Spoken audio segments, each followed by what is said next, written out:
The truth you need to know about Meghan and Kate's royal feud. There's something no one has been wise enough to realize when it comes to the so-called feud between Meghan Markle and Kate Middleton. Itty Kensington Palace employees right now. Imagine the scurrying footsteps on priceless carpet-clad hallways, the furtive glances and the carefully locked doors. Intrigue is high inside the royal complex as they hunt for the male responsible for the spate of negative Meghan Markle stories which have been drip-fed to the press with nearly laudable cunning. Nearly, I said, over the last few weeks. Meghan, the stories go, made the Duchess of Cambridge cry during Princess Charlotte's flower girl dress fitting, which was part of the exacting preparations in the lead-up to their May 19 nuptials.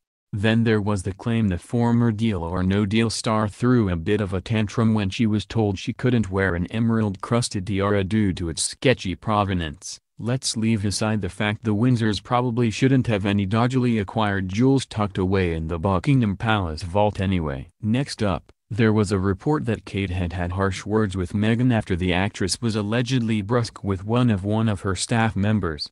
Late last month it was claimed that, golly gosh, Kate and Meghan don't really get along or particularly like each other. Also, last Christmas the pair had a blistering row that required Prince Charles stepping in to smooth things over. Such is the antipathy between the two women, according to the tabloids, that the Sussexes are going to trade their proposed 22-room Kensington digs to live in renovated 5-bedroom cottage in the Windsor, a town that doesn't even have a Whole Foods.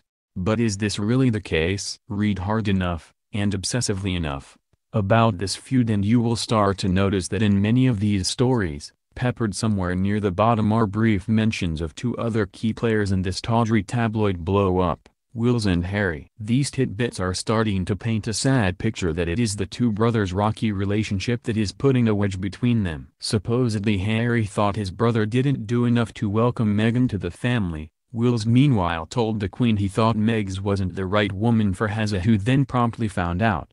Ever since these Cambridge versus Sussex stories first started popping up a couple of weeks ago, the coverage has been predominantly focused on the women and blame for the fracture between the royal courts has been clearly laid at their Jimmy Choo-wearing feet.